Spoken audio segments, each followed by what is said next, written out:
bonjour à tous, j'espère que vous allez bien par la grâce de Dieu, que tout se passe bien de votre côté. Comme d'habitude, Jésus vous aime et cela ne changera jamais. Alors que voilà, j'étais garée, je me suis garée. À un moment donné, je sentais, je sais pas, une envie de faire une vidéo et j'ai dit au Seigneur, tu veux parler à ton peuple? Après, il m'a dit, bah oui, comme d'habitude. Donc voilà, on est là. Là, comme il y a du soleil et tout, je dois sûrement être à moitié en contre-jour, donc ne m'en voulez pas. Le plus important, c'est le message comme d'habitude. Jésus vous aime. Il est à la porte. Il est grand temps de vous repentir parce que le royaume des cieux est proche. Et n'oubliez pas, là, on est dans les temps de la fin. Il y a beaucoup de prophéties qui continuent à se mettre en place, à s'accomplir. Et le Seigneur Jésus parle réellement dans le monde entier. Et ça, c'est très important à comprendre. Et maintenant, vous devez savoir qu'est-ce qui va se passer après l'enlèvement de l'Église. Les fils des ténèbres se préparent aussi, n'est-ce pas, pour mettre en place ce nouvel ordre mondial qui aura lieu juste après l'enlèvement, parce que ça va arriver dans un temps de chaos pas possible. Il y aura il y aura des morts, oui, c'est la vérité, hein, oui. Il y aura des morts pas possibles.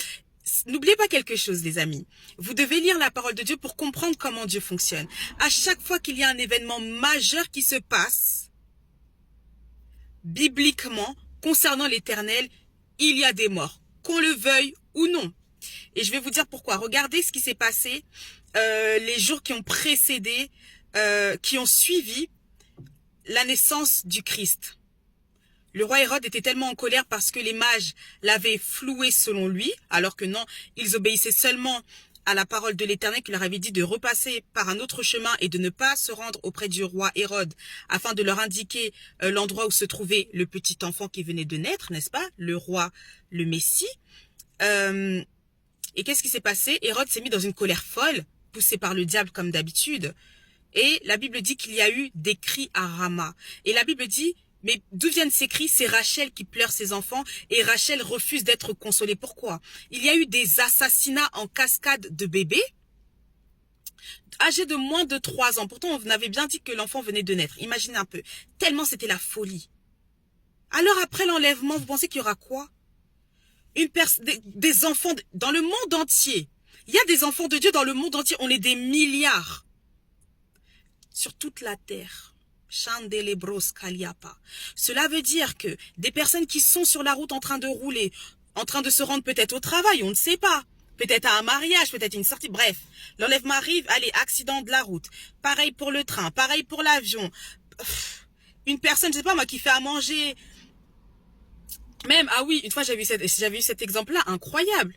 Un pompier qui est en train d'éteindre un incendie, il est enlevé. Ben, le feu va continuer à s'embraser. Bon, souvent, ils sont pas seuls, mais voyez un peu ce que je veux dire. C'est très important. Et sachez qu'après l'enlèvement de l'église, il y aura le chaos sur toute la terre. Et ça va préparer aussi, comment dire, la mise en place du royaume des ténèbres de l'Antéchrist. Et là, le temps que chacun se remette entre guillemets de ses émotions, mais n'oubliez pas, ils sont en train de travailler, hein. On a vu les tests avec les vaccins, etc. Bref, ils travaillent, ils ne s'arrêtent pas. Le diable ne s'arrête pas. Et ces agents le savent. Et beaucoup de chefs d'État savent très bien que l'enlèvement de l'Église est proche, vous voyez. Donc ceux qui seront étonnés, c'est vous. Parce que les méchants là ne seront pas étonnés. Sachez-le bien. Les serviteurs du diable, là, ceux qui sont très très élevés, ne seront pas étonnés, mais vous le saurez.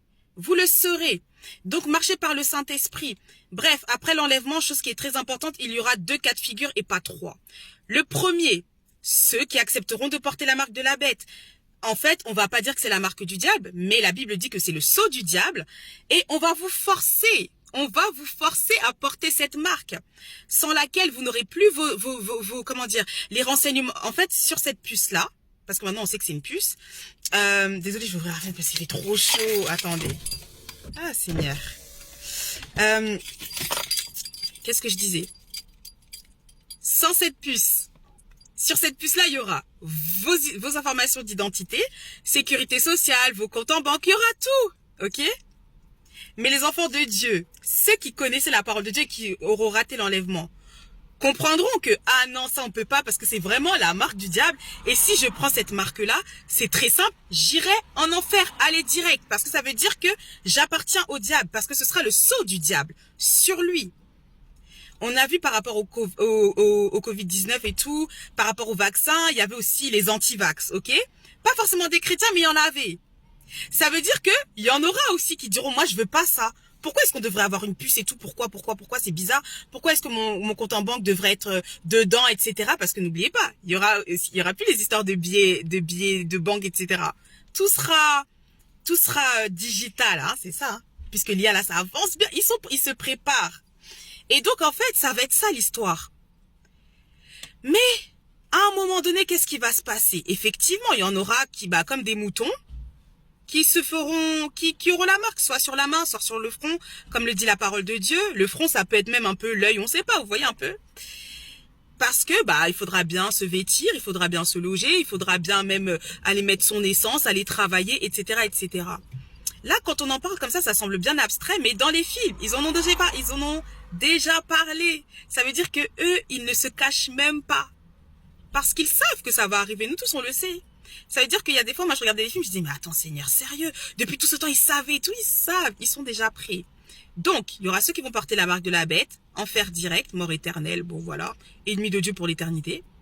Et ceux qui refuseront, par exemple, ceux qui avaient l'habitude d'aller à l'église, mais qui pratiquaient le péché, qui n'aimaient pas le Seigneur Jésus-Christ de tout leur cœur, qui n'écoutaient pas le Saint-Esprit, qui faisaient comme ils voulaient, qui ne lisaient même pas la Bible. Enfin bref, ils étaient là, les chrétiens du dimanche, là. Les chrétiens, et puis les chrétiens non pratiquants. Et en fait, la vérité, c'est quoi? C'est que le Seigneur, il vous dit, il n'y a pas 10 000 choix, hein. Soit vous vous battez maintenant parce que le Saint-Esprit est là, parce que beaucoup disent, non, mais je suis en baisse de foi, c'est trop dur d'être chrétien et tout, et nanana.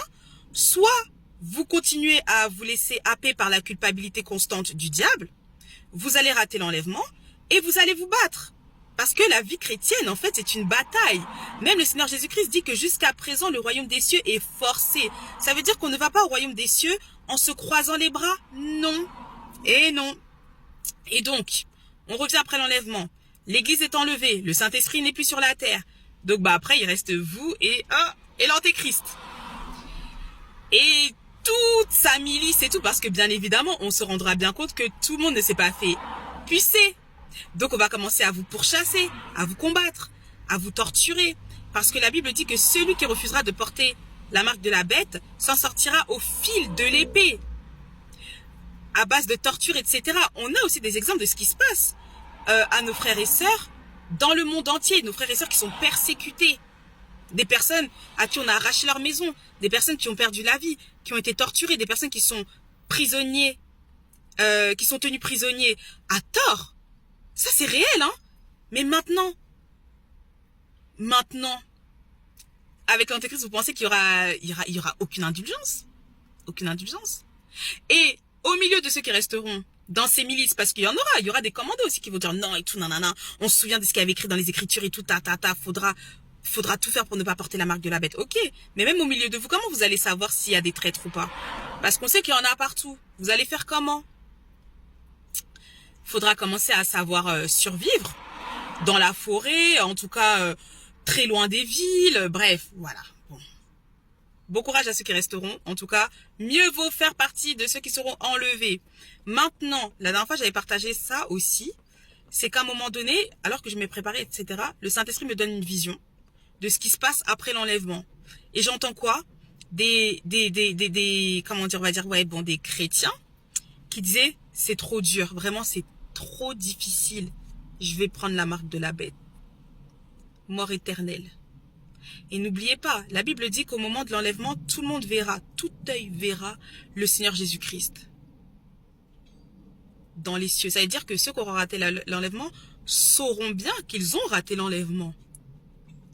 Mais puisqu'on parle des 7 ans de grande tribulation, ça va être très difficile. Ça veut dire qu'en fait, ce sera tellement difficile que beaucoup même auront oublié que... Parce qu'ils vont commencer à raconter des bêtises. Il faudra bien donner des explications rationnelles comme d'habitude. Assaisonnées de beaucoup de magie noire. Puisque le diable sera là à l'aise, n'est-ce pas? Pour que les gens oublient. Beaucoup disent que ici c'est l'enfer sur terre. Non, c'est pas encore. Même pendant la grande tribulation, ça ne sera pas encore. Les gens voudront mourir, mais ils ne pourront pas mourir. Donc, pendant que, on peut dire encore aujourd'hui, comme le dit la Bible, n'endurcissez pas votre cœur. tenez-vous prêts. Faites tout pour être enlevés. Quand on vous dit d'arrêter d'écouter de la musique mondaine parce que c'est rempli d'esprits des ténèbres, d'esprits qui sont là en train de vous envoûter, qui sont en train de retirer votre bon sens. Mais comme c'est bien de faire comme les amis, les copains, tout ça là, voilà. À un moment donné, il faut prendre des bonnes décisions. Quand on vous dit de sortir de l'impudicité, parce que, en fait, ça mène à la mort, et oui, c'est vrai. Faites-le. Vous savez, si on avait compris à quel point l'impudicité, c'était un véritable fléau pour l'humanité, on se serait vraiment abstenu. Mais malheureusement, on n'avait pas toutes les connaissances réellement, on n'avait pas vraiment compris. Et c'est vrai que dans la Bible, il n'y a pas tout écrit. Mais en réalité, pourquoi? Parce que le Seigneur, en fait, s'attend à ce que, quand je vous dis de ne pas aller à droite, n'y allez pas, en fait. Mais comme on va à gauche, c'est là qu'on commence à comprendre que, à gauche, il y a ça. En fait, il y a les ténèbres. En fait, on est envoûté. En fait, on peut mettre, on peut même avoir des esprits, des ténèbres en nous. Et donc, on doit passer par la délivrance, alors que on a le Saint-Esprit. Oui. Pourquoi? Parce qu'on a désobéi à la parole de Dieu. La dernière fois, j'étais avec une sœur et le Saint-Esprit était en train de nous parler, de nous donner des révélations. Je pourrais pas tout dire. Mais ce qu'il disait, c'est que le fléau majeur de l'humanité, c'est l'impudicité. Et que c'est pour ça qu'il y a autant de malheurs dans le monde. Vous imaginez? Nous, on se dit, mais c'est quoi? Vraiment, faites attention à vos vies. Priez pour vos enfants. Appliquez le sang de Jésus sur vos enfants. C'est important. Vous avez la connaissance. Il y en a qui n'ont pas la connaissance. Quand on est des enfants de Dieu, en réalité, remplis de l'esprit, on ne peut pas nous faire n'importe quoi. On ne peut pas nous faire n'importe quoi parce que nous avons le sceau de l'Éternel sur nous. Et le Seigneur ne permettra pas qu'on nous fasse tout et n'importe quoi. Ceux qui n'ont pas Christ, malheureusement, ils ne pourront pas dire non. Ils n'auront jamais entendu parler de Jésus-Christ. Ils vont appeler qui? Si ce n'est la grâce de Dieu. C'est pour ça aussi que le Seigneur nous demande d'intercéder pour les nations. Il est temps de vaincre cet esprit des ténèbres qui est l'impudicité. Sortez de la fornication, sortez de la masturbation. S'il y a l'enlèvement, s'il y a l'enlèvement et que Dieu vous trouve dedans, vous allez rester sur la terre. L'Éternel vous donne la puissance, l'autorité nécessaire pour dire désolé, pour dire non au péché. Est-ce que c'est facile? Non, c'est pas facile. Mais avec le Saint-Esprit, vous allez voir, tout ira bien. Voilà. Là, j'ai rendez-vous, je dois vous laisser. Peut-être une autre vidéo ce soir, si Dieu veut. I don't know. Mais vraiment, je prie que celui qui a des oreilles pour entendre, entende. Et aussi, j'ai sorti un 3e album en a cappella par la grâce de Dieu qui s'appelle Reconnexion. Vous voyez, on est en été. On sait très bien que c'est l'été où il y a beaucoup de n'importe quoi. Reconnexion. Je vous invite à aller l'écouter. Laissez le Saint-Esprit parler à votre âme. Il y a déjà des témoignages par rapport au chant. Parce que quand on fait les choses pour Dieu, c'est avec Dieu. Moi, quand je fais les choses pour Dieu, c'est jamais par moi-même. Sinon, il n'y a aucun intérêt. Vous n'avez pas besoin de savoir ce que Malouamé pense, ce que Magali pense. On s'en moque. Vous avez besoin de savoir, Seigneur, j'ai besoin de savoir qu'est-ce qui se dit dans le ciel, qui peut me changer, qui peut me transformer. Vous aussi, vous aurez vos témoignages. Mais dépassez le stade de l'acapella. Ne vous dites pas, mais c'est en acapella et tout, c'est bizarre, c'est nul. Non! Faut demander au Saint-Esprit, pourquoi est-ce que tu lui as dit de faire un acapella? Pour quelle raison? Et c'est comme ça qu'on perce les mystères. Et c'est pareil pour la parole de Dieu, c'est pareil pour les songes. Allez plus loin. Allez plus loin. Tout ce qu'on fait là, c'est pas pour rien. Quand on sera enlevé, il faudra bien tous les cahiers qu'on laisse. Vous pensez que c'est quoi? C'est comme nous. C'est comme ça qu'on a eu les écrits, la Bible, etc. C'est comme ça. Tout ce qu'on fait, c'est jamais en vain. Le message est passé. Que Dieu vous bénisse, Jésus vous aime. L'enlèvement est proche. Sortez de l'impudicité. Sortez de la fornication. Sortez de la masturbation. Toutes ces choses des ténèbres. Sans parler de la pornographie. Non, non, non. Demandez au Seigneur de oindre vos yeux. La Bible dit, mieux vaut entrer manchot dans le royaume des cieux que tout notre corps périsse en enfer. C'est à vous de prendre des décisions réelles, fortes et puissantes. Soyez des soldats. Si tu sais que ta main est une occasion de chute pour toi, coupe-la spirituellement. Tu dis, Seigneur, maman, je la coupe au nom de Jésus-Christ. Voyez un peu mes yeux là, qui me poussent toujours à aller. Je coupe. Je retire au nom de Jésus-Christ. Priez sur vos téléphones, vraiment. soyez déterminés en Christ. Que Dieu vous bénisse, je dois vous laisser. À plus tard, Jésus revient bientôt et Jésus vous aime.